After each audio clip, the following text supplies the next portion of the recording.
Hello guys, welcome back to R K study updates. ಇವತ್ತಿನ ವಿಡಿಯೋದಲ್ಲಿ ನಾವು ಡಿ ಸಿ ಸಿ ಬ್ಯಾಂಕ್ ಬೆಳಗಾವಿಯಲ್ಲಿ ವೇಕೆನ್ಸಿಯನ್ನು ಕರೆದಿದ್ದಾರೆ. ಬ್ಯಾಂಕ್ನಲ್ಲಿ BA BCom BSc ಆದವರು ಮತ್ತು 10th ಮತ್ತು PUC ಗನ್ಮ್ಯಾನ ಅದೇ ರೀತಿಯಾಗಿ ವಿವಿಧ ಅಟೆಂಡರ ಮತ್ತು ಗ್ರ್ಯಾಜುಯೇಟ್ ಮ್ಯಾಗ ಪೋಸ್ಟನ್ನು ಕರೆದಿದ್ದಾರೆ ಅಕೌಂಟೆಂಟ್ ಅಂತ. ಟೋಟಲಾಗಿ ಎಷ್ಟು ಕರೆದಿದ್ದಾರಪ್ಪ ಅಂದರೆ 104 ಹುದ್ದೆಗಳನ್ನು ಕರೆದಿದ್ದಾರೆ. ಎಷ್ಟಪ್ಪ ಅಂದರೆ ನೀವು ನೋಡ್ಬೋದು, ಇಲ್ಲಿ ಇದೆ 104 ಹುದ್ದೆಗಳನ್ನು ಕರೆದಿದ್ದಾರೆ. ಇನ್ನೂ ನಮ್ಮ ಚಾನೆಲನ್ನು ಸಬ್ಸ್ಕ್ರೈಬ್ ಮಾಡಿಲ್ಲ ಅಂದರೆ ಸಬ್ಸ್ಕ್ರೈಬ್ ಮಾಡೋಲ್ಲ ನೋಡ್ತಾ ಇದ್ದೀರಿ ಅಂದರೆ ಸಬ್ಸ್ಕ್ರೈಬ್ ಮಾಡಿ. ಆದ ನಂತರ ವಿಡಿಯೋ ನೋಡಿರಿ, ಮತ್ತೆ ಮುಂದಿನ ವಿಡಿಯೋ ನೋಟಿಫಿಕೇಶನ್ ನಿಮಗೆ ಬರ್ತೈತಿ. ಈಗ ವಿಡಿಯೋನ ಸ್ಟಾರ್ಟ್ ಮಾಡೋಣ ಬನ್ನಿ. ಮೊದಲು ನೋಡ್ಬೋದು ನೀವು ಆಫಿಷಿಯಲ್ ನೋಟಿಫಿಕೇಶನ್ ಐತಿ. ಡಿಸ್ಕ್ರಿಪ್ಷನ್ದಲ್ಲಿ ಕೂಡ ಕೊಟ್ಟಿದ್ದೇನೆ, ಲಿಂಕ್ ಕೂಡ ನೀವು ಡೌನ್ಲೋಡ್ ಮಾಡ್ಕೋಬೋದು. ಇಲ್ಲಾಂದರೆ ನೀವು ಆಫಿಷಿಯಲ್ ವೆಬ್ಸೈಟ್ ಹೋಗಿ ಇಲ್ಲಿ ಡೌನ್ಲೋಡ್ ಕೂಡ ಮಾಡ್ಬೋದು.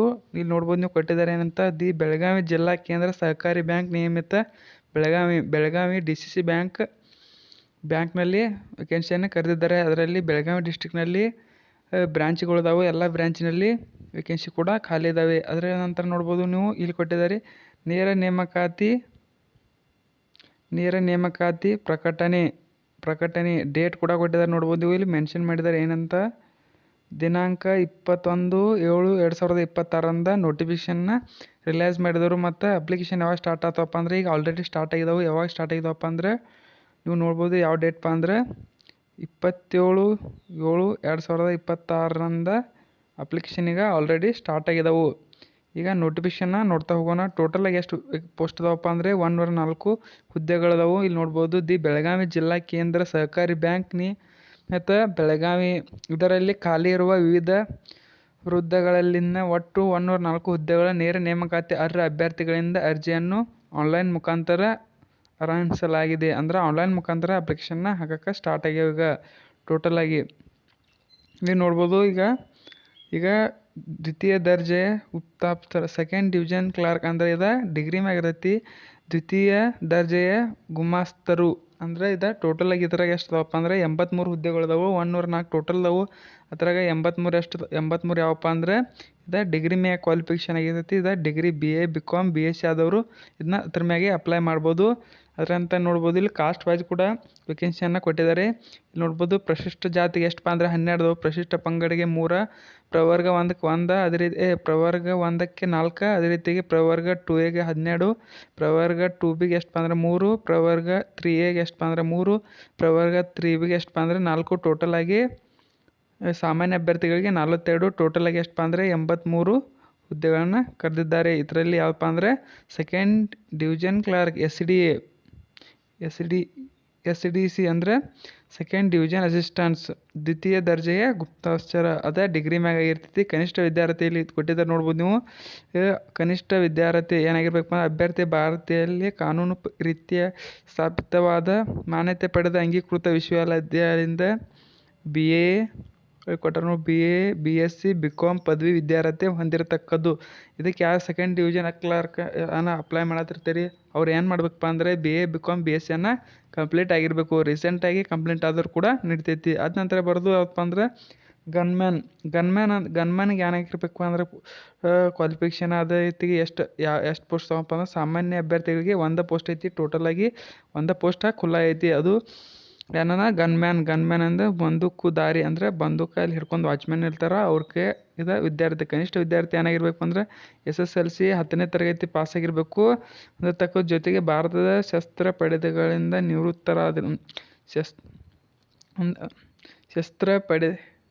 ಪಡೆಗಳಿಂದ ನಿವೃತ್ತರಾದ ಮಾಜಿ ಸೈನಿಕರಾಗಿರ್ಬೇಕು ಮತ್ತು ಚಾಲ್ತಿಯಲ್ಲಿರುವ ಬಂದೂಕನ್ನು ಪರವಾನಗಿಯನ್ನು ಹೊಂದಿರಬೇಕು. ವ್ಯಾಲಿಡ್ ಆರ್ಮ್ ಲೈಸೆನ್ಸನ್ನು ಹೊಂದಿರ್ತಾವ್ರ ಈ ಪೋಸ್ಟ್ಗೆ ಅಪ್ಲೈ ಮಾಡ್ಬೋದು. ಆದ ನಂತರ ಬರೋದು ಮತ್ತೊಂದು ಪೋಸ್ಟ್ ಯಾವಪ್ಪ ಅಂದರೆ ಇದಕ್ಕೆ ಎಷ್ಟು ಅದಾವಪ್ಪ ಅಂದರೆ ಟೋಟಲಾಗಿ ಇದಕ್ಕೆ 20 ಪೋಸ್ಟ್ ಅದಾವು. ಇದು ಯಾವಪ್ಪ ಅಂದರೆ ಸಿಪಾಯಿ ಅಂದರೆ ಪ್ಯೂನ್ ಹುದ್ದೆಗಳಿಗೆ. ಇದ್ರ ವೇತನ ಕೂಡ ನೋಡ್ಬೋದು ನೀವು 42,000ದಿಂದ 96,000 ತನಕ ಐತಿ. ಟೋಟಲಾಗಿ 20 ಹುದ್ದೆಗಳದಾವು. ಪರಿಶಿಷ್ಟ ಜಾತಿಗೆ 3, ಪರಿಶಿಷ್ಟ ಜಾತಿಗೆ 3, ಪರಿಶಿಷ್ಟ ಪಂಗಡ 1, ಪರಿಶಿಷ್ಟ ಪ್ರವರ್ಗ 1ಕ್ಕೆ 1, 2Aಗೆ 1, 2Bಗೆ 1, ಅದೇ ರೀತಿ 3Aಗೆ 1, 3Bಗೆ 2, ಸಾಮಾನ್ಯ ಅಭ್ಯರ್ಥಿಗೆ 9. ಟೋಟಲಾಗಿ ಎಷ್ಟದಪ್ಪ ಅಂದರೆ 20 ಹುದ್ದೆಗಳದಾವು. ಯಾವುದಪ್ಪ ಅಂದರೆ ಇದು ಪ್ಯೂನ್ ಹುದ್ದೆಗಳಿಗೆ ಎಷ್ಟಪ್ಪ ಅಂದರೆ 20 ಹುದ್ದೆಗಳು. ಇದ್ರ ಕ್ವಾಲಿಫಿಕೇಷನ್ ಏನಂತ ಇಲ್ಲಿ ತೆಳಗಡೆ ನೋಡ್ತಾ ಹೋಗೋಣ.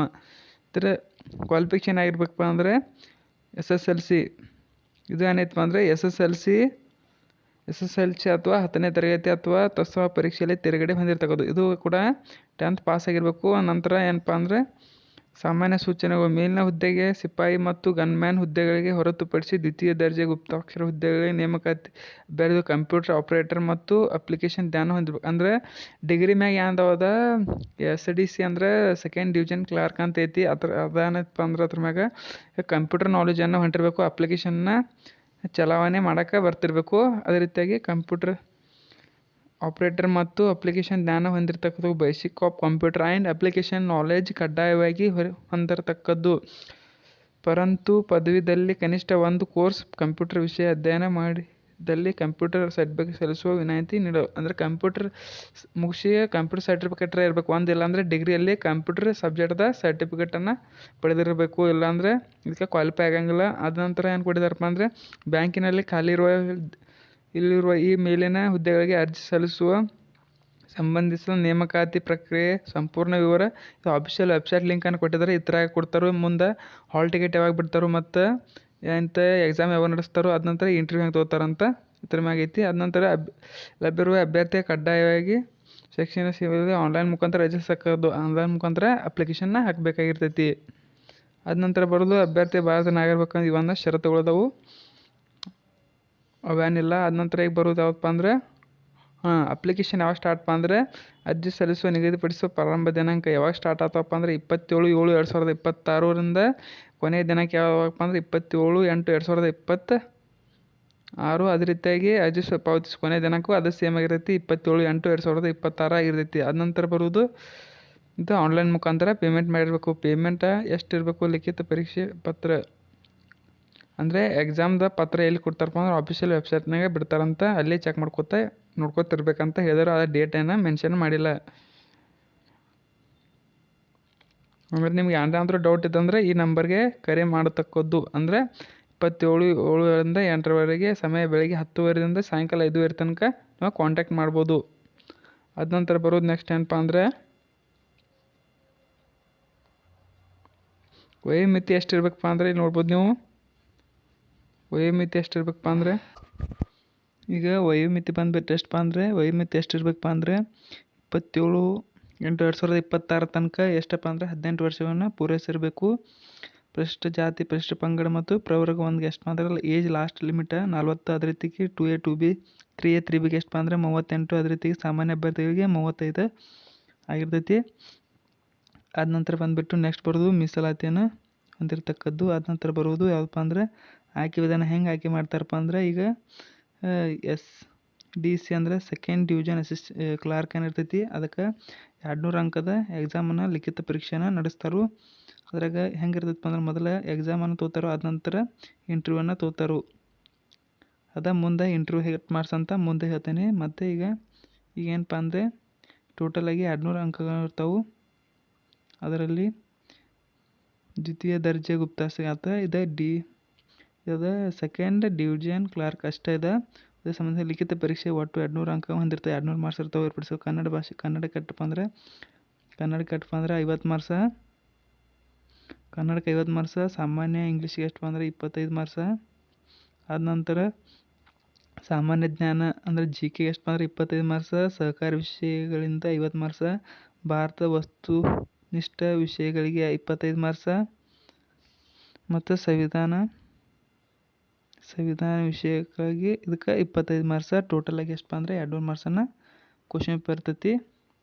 ಆದ ನಂತರ ಇಂಟರ್ವ್ಯೂಗೆ 1:5 ಲಿಸ್ಟನ್ನು ಬಿಡ್ತಾರೆ. ಆದ ನಂತರ ಇಂಟರ್ವ್ಯೂನಲ್ಲಿ 15 ಮಾರ್ಕ್ಸ್ ಇರ್ತಾವೆ. ಇಂಟರ್ವ್ಯೂ ಅದರಲ್ಲಿ ಯಾರು ಜಾಸ್ತಿ ತಗೋತಾರೆ ಅದ್ರ ಮ್ಯಾಗೆ ಒಂದು ಮೆರಿಟನ್ನು ಬಿಡ್ತಾರೆ. ಆದ ನಂತರ ಬರೋದು ಸಿಪಾಯಿ ಮತ್ತು ಗನ್ಮ್ಯಾನ್ ಹೆಂಗೆ ಸೆಲೆಕ್ಷನ್ ಮಾಡ್ತಾರಪ್ಪ ಅಂದ್ರೆ ಅದಕ್ಕೆ ಹೆಂಗೆ ಎಕ್ಸಾಮ್ ಪ್ಯಾಟರ್ನ್ ಅಂದ್ರೆ 100 ಅಂಕ ಇರ್ತಾವೆ. ಅದಕ್ಕೆ ಲಿಖಿತ ಪರೀಕ್ಷೆ 100 ಅಂಕ ಇರ್ತಾವೆ. ಅದರಲ್ಲಿ ಕನ್ನಡ 50 ಮಾರ್ಕ್ಸ, ಅದ ನಂತರ ಸಾಮಾನ್ಯ ಜ್ಞಾನಕ್ಕೆ 50 ಮಾರ್ಕ್ಸ, ಟೋಟಲಾಗಿ 100 ಮಾರ್ಕ್ಸ್ ಇರ್ತೈತಿ.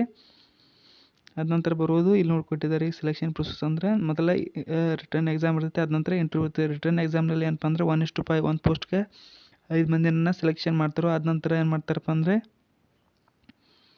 ಆದ ನಂತರ ನೆಕ್ಸ್ಟ್ ಇಂಟರ್ವ್ಯೂನ ತೋತಾರೋ. ಇಂಟರ್ವ್ಯೂನಲ್ಲಿ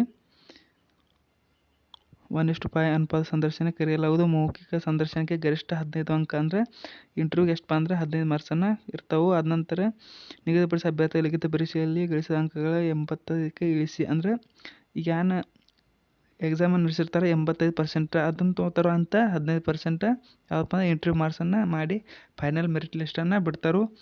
ಮತ್ತು ಅದೇ ರೀತಿಯಾಗಿ ನೋಡ್ಬೋದು ನೀವು ಇಲ್ಲಿ ಏನಪ್ಪ ಅಂದರೆ ಆಫಿಷಿಯಲ್ ವೆಬ್ಸೈಟ್ ಲಿಂಕ್ ಕೊಟ್ಟಿದ್ದಾರೆ. ಇದರಲ್ಲಿ ಅಪ್ಡೇಟ್ ಆಗಿರುತ್ತೆ ಅಡ್ಮಿಟ್ ಕಾರ್ಡ್. ಅದೇ ರೀತಿಯಾಗಿ ಎಕ್ಸಾಮ್ ಯಾವಾಗ ಡೇಟನ್ನು ಕೂಡ ಇದರಲ್ಲಿ ಮೆನ್ಷನ್ ಮಾಡಿಲ್ಲ. ಆದ ನಂತರ ನೆಕ್ಸ್ಟ್ ಇದು ಆನ್ಲೈನ್ ಮುಖಾಂತರ ಅಪ್ಲಿಕೇಶನ್ನ ಸಲ್ಲಿಸ್ಬೋದಾಗೈತಿ. ಈಗ ಆಲ್ರೆಡಿ ಸ್ಟಾರ್ಟ್ ಆಗೈತಿ ಮತ್ತು ಸರ್ವರ್ ಬಿಜಿ ಬರುತ್ತೆ ಈಗ ಸಲ್ಲಿಸೋದು ತಕ್ಕದ್ದು. ಅದ ನಂತರ ಬರೋದು ಎಕ್ಸಾಮ್ ಫೀಸ್ ಎಷ್ಟು ಇರ್ತೈತಪ್ಪ ಅಂದರೆ ನೀವು ನೋಡ್ಬೋದು. ಹೇಳ್ತೇನೆ ಗಪ್ಪೀಗ. ಎಕ್ಸಾಮ್ ಫೀಸ್ ಅಂದರೆ ಸಾಮಾನ್ಯ ಅಭ್ಯರ್ಥಿಗಳಿಗೆ ಎಷ್ಟಪ್ಪ ಅಂದರೆ ಸಾಮಾನ್ಯ ಅಭ್ಯರ್ಥಿ ನೋಡ್ಬೋದು ಅರ್ಜಿ ಶುಲ್ಕ ಅಂತ ಕೊಟ್ಟಿದ್ದಾರೆ ಇಲ್ಲಿ. ಅರ್ಜಿ ಶುಲ್ಕ ಎಷ್ಟಪ್ಪ ಅಂದರೆ ಪರಿಶಿಷ್ಟ ಜಾತಿ, ಪರಿಶಿಷ್ಟ ಪಂಗಡ ಮತ್ತು ಪ್ರಭಾವ ಅಂದರೆ ಅಭ್ಯರ್ಥಿಗಳಿಗೆ ಪಾವತಿಸಬೇಕು ಶುಲ್ಕ ಎಷ್ಟಪ್ಪ ಅಂದರೆ 500 ರೂಪಾಯಿ ಆಗಿರ್ತೈತಿ.